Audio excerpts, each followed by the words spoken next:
और विश्वास के लिए प्रकट होती है, क्योंकि जैसे लिखा है कि विश्वास के द्वारा धर्मी जन जीवित रहेगा। सब बोलो आमीन। किसके द्वारा जीवित रहेगा? विश्वास के द्वारा।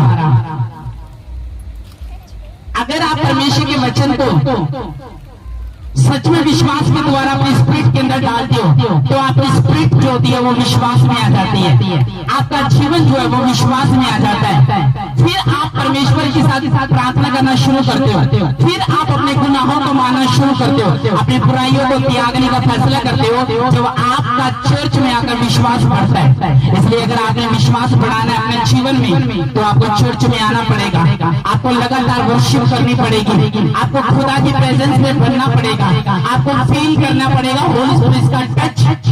और इसलिए परमेश्वर ने कहा विश्वास के द्वारा धर्मी जन जीवित रहेगा। इसलिए शैतान किसी को खत्म नहीं करता आपके जीवन से, शैतान सिर्फ आपके विश्वास को खत्म करता है। वो लोगों के द्वारा बोलता है कि देख परमेश्वर में तुझे 2 हफ्ते हो गए जाते हुए लेकिन तेरे ऊपर से जादू टोना नहीं टूटा, प्रभु को छोड़ दे।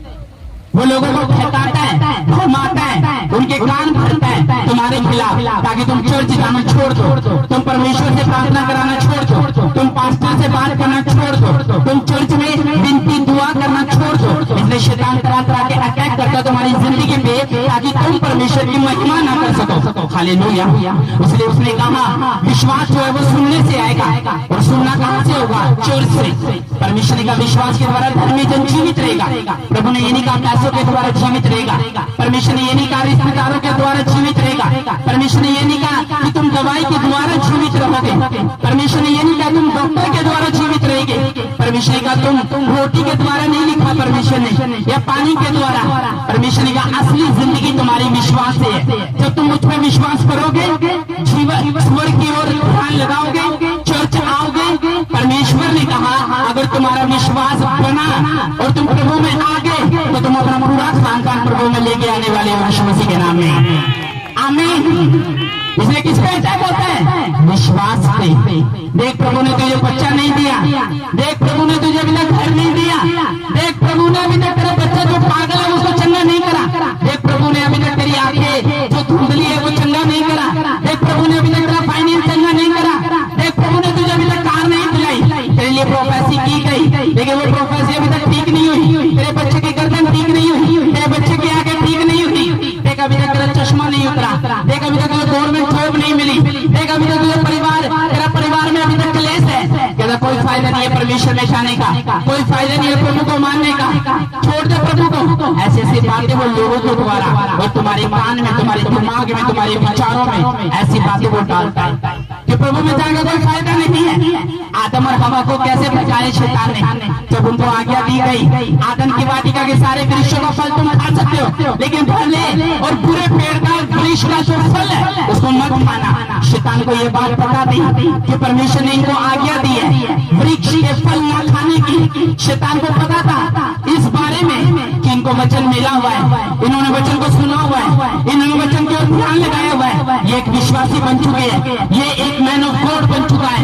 अब इसको परमेश्वर में बड़े दिन हो चुके हैं, अब इसको घेरना कैसे घेरूं, कैसे घेरूं इस बंदे को, कैसे हटाऊं इस बंदे को, कैसे परमेश्वर से अलग करूं इस बंदे को। उसने हवा को इस्तेमाल करा, हवा से उसने बातें करनी शुरू करी, हवा के दिल से परमेश्वर का प्यार निकाला, हवा को बताया कि तू अगर इस फल को खाएगी तो तुम परमेश्वर के समान हो जाएगी, तू परमेश्वर के तुल्य हो जाएगी, तेरा ज्ञान बड़ा हो जाएगा, तू परमेश्वर से बड़ी हो जाएगी, तू परमेश्वर की समानता में आ जाएगी। उसके विश्वास को खत्म करा, ये फल खा ले, फल खाने के बाद तू लंबा जिएगी, फल खाने के बाद तू आशीषित हो जाएगी। उसके विश्वास को खत्म करा शैतान ने, उसके दिल से परमेश्वर का वचन निकाला शैतान ने, उसको ये बताने की कोशिश करी कि परमेश्वर झूठा है और मैं सच्चा हूं।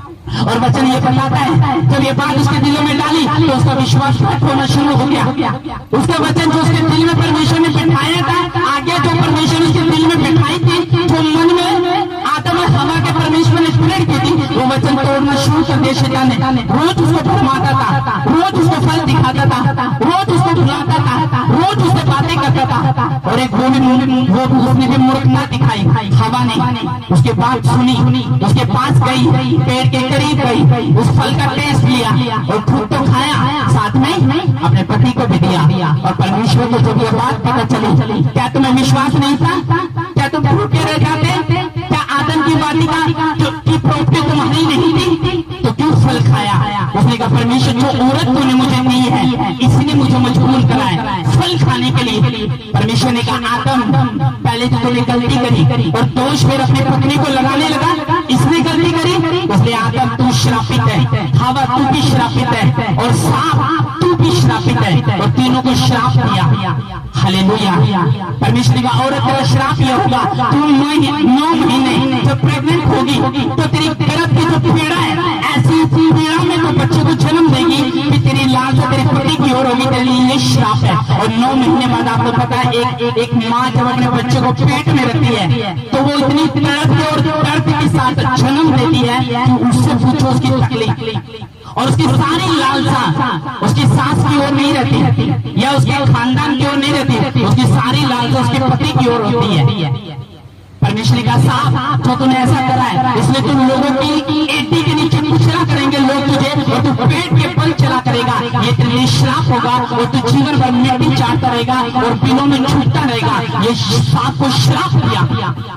फिर आदम को कहा आदम जो तूने कभी मेहनत नहीं करनी थी और परमेश्वर तुझे जल अन्न दे रहा था, आज से तू अन्न और जल को धरती से खुद खेती करके तू उसको ले नहीं पाएगा, और तेरी माथे का पसीना पूरे शरीर से छुएगा, तब जाके तेरे पेट में थोड़ी सी रोटी आएगी, थोड़ा सा अन्न आएगा। इसलिए भूमि तेरे कारण श्रापित है। वो वो कटीली झाड़ियां उगाएगी, वो तेरे लिए भूमि स्पाट नहीं रखेगी, तू खेत जोतेगा, तू मेहनत करेगा, तू खून और पसीने की रोटी खाएगा, अंत में तुम मिट्टी से मिला और मिट्टी में मिल जाएगा। और वचन कहता तीनों को श्राप दिया परमेश्वर ने।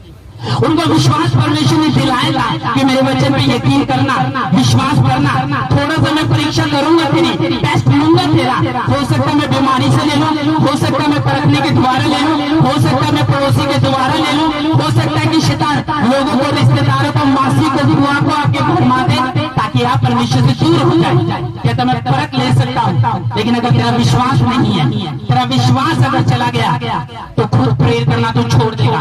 तेरा विश्वास अगर चला गया चर्च आना तो खुद बंद कर देगा। तेरा विश्वास चला गया तो खुद गुस्से में रहना शुरू कर देगा। तेरा अगर विश्वास चला गया तो बाइबल पढ़ना, रोजे रखना, पवित्र आत्मा से भरना, आत्मिक लोगों की संगति करना तू खुद छोड़ देगा, अगर बस तेरा विश्वास जाना चाहिए। जब विश्वास गया तो प्रभु से बातें करने बंद हुई आदम और हवा की। विश्वास गया तो श्राप आया, विश्वास गया तो खुदा ने आदम की वाटिका से दफा कर दिया। इसका मतलब सो विश्वास सुनने से, और सुनना परमेश्वर के वचन से होता है। जब आप चर्च में आते आपका विश्वास बढ़ता है, गवाही सुनते विश्वास बढ़ता है, पास्टर से मिलते विश्वास बढ़ता है, अपने से अच्छे बंदे से, आत्मिक बंदे से मिलते विश्वास बढ़ता है। और विश्वास बढ़ता किससे है? जो खुद विश्वास में नहीं है उस बंदे से आप मिलते हो। ऐसे रिश्तेदार जो खुद दारू पीता है, तवा बेच देता है, सिलेंडर बेच देता है, जब ऐसे बंदे से आप मिलते हो आपका विश्वास बढ़ता है। जब आप ऐसे पास्टर से जो खुद 1 घंटे की जिसकी प्रेयर है वो खुद प्रेयर में नहीं है, वो खुद संसारिक बातों में, जब आप ऐसे लोगों से मिलते हैं आपका विश्वास बढ़ता है, क्योंकि आप एक आत्मिक बंदे हैं। आप देख के उसकी पेड़ को उसके फलों से पहचान सके हैं कि ये बंदा विश्वास में कैसा है। हालेलुया। जब आज के विश्वासी के साथ तुम बैठते हो तो ऐसा लगता है कि मैं 7 हफ्तों से परमेश्वर में जा रहा हूँ, इससे ज्यादा तो मैं विश्वासी लगता हूँ, क्योंकि मैंने प्रभु को कभी भी इसकी जिंदगी से उड़ाना कभी नहीं गया। गुस्सा करना, नफरत करना कभी इसकी जिंदगी से नहीं गया। गुटबंदी इसकी जिंदगी से कभी नहीं गई। चुगली बुराई इसकी जिंदगी से कभी नहीं गई। और मैं प्रभु में 7 हफ्ते से आ रहा हूँ, पवित्र आत्मा का आनंद ले रहा हूँ, झूम रहा हूँ, नाच रहा हूँ, गीतों को गा रहा हूँ, वर्शिप कर रहा हूँ, इसलिए वो आपके विश्वास पे अटैक करता है। हालेलुया।